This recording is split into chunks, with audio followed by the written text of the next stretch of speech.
hoy expondremos lo que es el hada número 6, en el cual hablaremos sobre los diferentes tipos de sexenio con una característica en común, la cual es la corrupción. Yo hablaré sobre Ernesto Zedillo.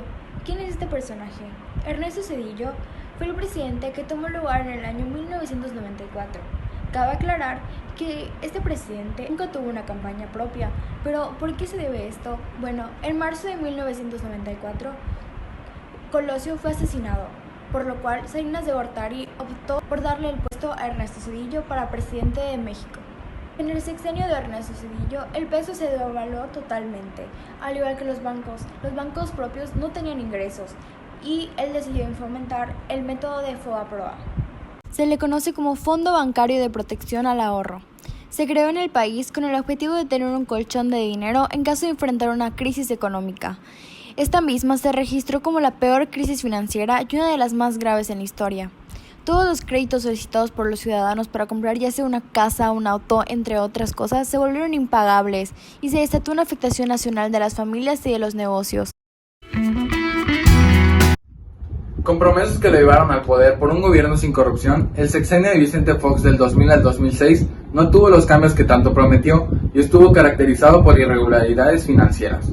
Cabe destacar que Vicente Fox no estuvo exclusivo cometiendo tales actos de corrupción, sino que estuvo acompañado de sus hijos, hijastros y quien destacó, su esposa. Durante su sexenio, las vagas transferencias misteriosas que provenían de fuentes como herencias, rentas, préstamos y utilidades llegaban a las diferentes cuentas bancarias de su esposa, quien se encargaba de hacer más fuentes de dinero, como Centro Fox y Vamos México, cuyos donativos terminaban en otros rumbos. La corrupción de su gobierno quedó clara durante una entrevista con el noticiero del periodista mexicano Joaquín López Dóriga, en el cual Fox admitió que durante su sexenio dio el visto bueno para tales actos de corrupción que se llevaron en el país durante ese tiempo. Hola, me llamo Adriana Escobar y voy a hablar sobre la corrupción en el sexenio del expresidente Felipe Calderón. El gobierno de Calderón, que fue de 2006 a 2012, llevó a cabo acciones para el combate de la corrupción, como el uso intensivo de la denuncia ciudadana, brindando protección y un paquete de estímulos económicos, además de que firmó la Ley Federal Anticorrupción en contrataciones públicas con una sanción del 30% de la ganancia del contrato. Sin embargo, no hay que olvidar mencionar a dos casos durante la presidencia de Calderón. Empecemos con la Estela de Luz, la cual se inauguró en enero de 2012, 16 meses después de la fecha acordada, aparte de que pasó de costar 393 millones de pesos a 1.146 millones de pesos. Se presentaron denuncias, pero ahora solo está en proceso penal 3 proveedores de puestos mínimos y ningún alto funcionario ha sido sancionado. Otro caso es Turiste. Fue encargado de organizar ceremonias oficiales del presidente y eventos presidenciales con asignación de contratos sin concurso de por medio. Durante 4 años, 27 instituciones de la administración pública han contratado al menos 185 veces, con un total de 1.826 millones de pesos, a dicha instancia, cuando muchos eventos no corresponden con servicios turísticos, y a su vez ha subcontratado a otras empresas sin motivo ni fundamentos. Actualmente este organismo se ha incorporado al ISSSTE y ha liquidado empleados en el 2019. Ana Sofía Zapata y les voy a hablar acerca de la corrupción en el sexenio de Enrique Peña Nieto. Este presidente, cuando aún era un candidato, propuso ciertas políticas anticorrupción, de las cuales, al ser evaluadas al lado de las de sus contrincantes, resultaron ser las más viables, con una puntuación de 5.8 en una escala del 1 al 10.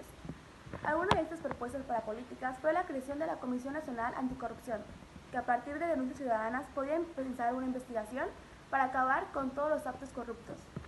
La otra fue la desaparición de la Secretaría de la Función Pública, y a pesar de que estas políticas resultaron ser viables, fue el sexenio considerado con más corrupción de la historia.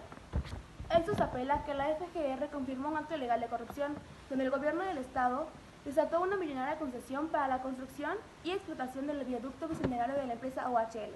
Además, hoy en día sigue por estacionarse el destino de 144.430 millones de pesos. Bueno, por último yo les hablaré sobre el sexenio actual, el cual está constituido bajo el mandato presidencial de Andrés Manuel López Obrador. Durante su campaña electoral, él planteó varias propuestas con relación a la corrupción del país.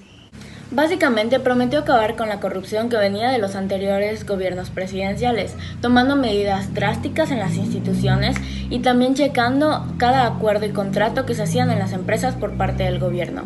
Muchas otras propuestas como estas las podemos ver en la siguiente página. Sin embargo, aunque se han puesto medidas para combatir este aspecto, todavía salen casos de corrupción que afectan grandemente al país. El primer caso nos relata que el 80% de las compras del gobierno se hacen mediante adjudicaciones directas, es decir, no hay un proceso en el que se dé oportunidad a otros para decidir en estas situaciones. La propia ley, incluso una de sus propuestas, fue que las compras y ventas del gobierno se hagan mediante licitaciones y una convocatoria para que otros puedan participar en este proceso. Esto puede verse como un posible acto de corrupción, ya que se están privilegiando a las zonas a las que se les hace una compra directa, y no como lo estipula la ley. Y aquí quiero mencionar el caso de la compra reciente de ventiladores al hijo de Manuel Bartlett, director de la CFE, que fue una compra con precios inflados y muy por encima de su costo. Después de esto, el Seguro Social declaró que los ventiladores no cumplían con los requisitos, pero fue después de que ya se había hecho esta compra. En conclusión, me gustaría cerrar con la opinión que ha salido después de este análisis, y es que, aunque se han tomado cada vez más medidas y es innegable que ahora es más difícil mantener la corrupción, todavía se pueden mencionar varios ejemplos que desafortunadamente afectan gravemente al país, al subir los impuestos cuando muchas veces estos recursos son mal utilizados. Bueno, esperamos que le haya gustado el video y que le haya parecido interesante lo que le hemos expuesto. Muchísimas gracias y que pase un buen día.